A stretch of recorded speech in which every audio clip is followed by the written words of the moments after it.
नमस्कार दोस्तों, Anupama Raj Dandotiya welfare foundation ARD news के स्पेशल बुलेटिन जवाबदेही में आप सभी का स्वागत है।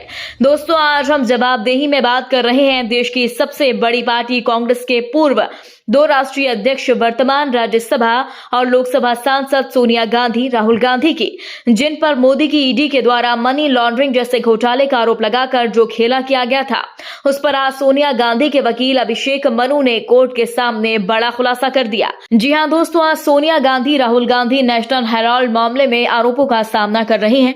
मोदी सरकार की ईडी ने उन पर नेशनल हेराल्ड अखबार प्रकाशित करने वाली कंपनी एसोसिएट जनरल लिमिटेड की 2000 करोड़ रुपए से अधिक की संपत्ति को धोखाधड़ी से हड़पने का आरोप लगाया। यही नहीं दोस्तों, प्रवर्तन निर्देशालय ने आरोप में सोनिया गांधी, राहुल गांधी, सुमन दुबे, सैम त्रिपोदा, दिवंगत कांग्रेस नेता मोतीलाल वोरा और ऑस्कर फर्नांडिस तथा प्राइवेट कंपनी यंग इंडिया के खिलाफ साजिश और धन शोधन का आरोप लगाते हुए आरोप पत्र दायर किया था। और ईडी की ओर से additional solicitor general SV Raju ने 3 जुलाई को मामले में दायर आरोप पत्र के संज्ञान में बिंदु पर अपनी दलीलें पूरी कर कहा था कि सोनिया, राहुल गांधी मुख्य आरोपी हैं। दोस्तों, जिसके बाद कोर्ट में आज सोनिया गांधी, राहुल गांधी के साथ अन्य आरोपियों की ओर से अन्य पक्षों के वकील और ईडी ने ईडी की दाखिल चार्जशीट पर अपनी दलील दी। वहीं कोर्ट इस मामले में उस वक्त हैरान हो गया। इसी कड़ी में सोनिया गांधी का प्रतिनिधित्व कर रहे सीनियर एडवोकेट अभिषेक मनु सिंघवी ने कोर्ट में तर्क दिया कि प्रवर्तन निर्देशालय का नेशनल हेराल्ड केस वास्तव में अजीब है। ईडी जिस फर्जीवाड़े की बात कर रही है उसके सबूत कहां हैं, क्योंकि नेशनल हेराल्ड केस में कोई लेन देन अनियमित रूप से हुआ ही नहीं। दोस्तों, ईडी के अतिरिक्त सॉलिसिटर जनरल SV राजू के द्वारा 3 जुलाई को मामले में दायर आरोप पत्र में संज्ञान के बिंदु पर अपनी दलीलें दी गई। इसके बाद सोनिया, राहुल के वकील ने दलील दी और केस को फर्जी बताया। दोस्तों, राहुल सोनिया के वकील अभिषेक मनु सिंघवी ने तर्क दिया और कहा कि आज इस नेशनल हेराल्ड केस में वह पैरवी करने आए हैं। वास्तव में यह एक अजीब मामला है, अजीब ही नहीं, अजीब से भी अधिक अभूतपूर्व, जिसमें सोनिया, राहुल को जबरदस्ती लपेटा जा रहा है, वह भी बिना किसी संपत्ति या बिना किसी संपत्ति के उपयोग के धन शोधन के लिए, क्योंकि ईडी ने यह मामला कथित रूप से तैयार किया है। जज साहब, एसोसिएट जनरल लिमिटेड से यंग इंडियन को 1 इंच भी संपत्ति नहीं दी गई और न ही किसी भी कांग्रेस नेता को कोई संपत्ति या पैसा मिला, फिर भी इसे धन शोधन कहा जाता है। दोस्तों, आपको बता दें, ईडी का आरोप है कि यंग इंडिया का स्वामित्व गांधी परिवार के पास था। गांधी परिवार पर इसके 76% शेयर सोनिया, राहुल गांधी के पास थे। इस कंपनी ने 90 करोड़ रुपए के ऋण के बदले में धोखाधड़ी से एड्रेल की संपत्ति हड़प ली। आपको एक बार फिर बता दें, कोर्ट में शेर की तरह मोदी की ईडी पर दहाड़े सिंघवी ने आगे कहा कि जो ईडी घुमा फिरा के सोनिया, राहुल को लपेटकर बदनाम करने की कोशिशें कर रही है, असल में वह कवायद एड्रेल को कर्ज मुक्त बनाने के लिए की गई थी। दोस्तों, अभिषेक मनु सिंघवी ने कहा, हर कंपनी को कानून के तहत यह अधिकार प्राप्त है और वह हर दिन विभिन्न प्रकार के साधनों के माध्यम से अपनी कंपनी को मुक्त करवाती है।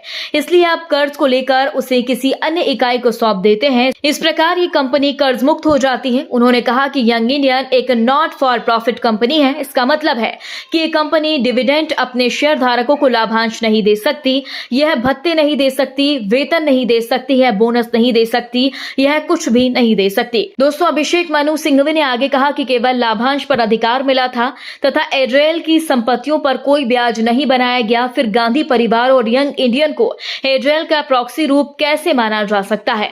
दोस्तों, अभिषेक मनु सिंघवी ने आगे कहा कि ईडी ने कई वर्षों तक कुछ नहीं किया और इसके बजाय एक निजी शिकायत दर्ज कर ली। अभिषेक मनु सिंघवी ने आगे यह भी कहा कि एड्रेल का पुनर्गठन 2010 में हुआ और ईडी ने 2021 में ECIR दर्ज की, जिसके बीच में 11 साल का अंतर है। इससे बड़ा अंतराल नहीं हो सकता।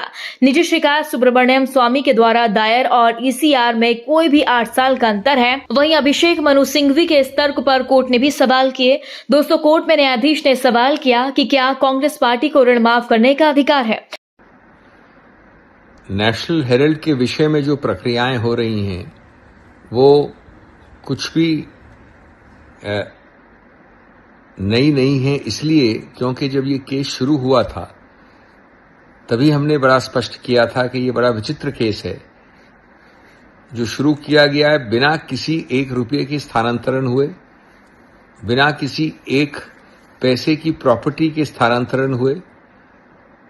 एक नॉट फॉर प्रॉफिट सेक्शन 8 की कंपनी बनाई गई जिसमें श्रीमती सोनिया गांधी और अन्य लोग, लेट श्री मोतीलाल वोरा जी इत्यादि सब डायरेक्टर्स थे, जिसमें न डिविडेंड दिया जा सकता है, न कोई कमर्शियल ट्रांजैक्शन हो सकता है, सिर्फ नेशनल हेल्थ की पुरानी प्रॉपर्टीज को मैनेज करने के लिए।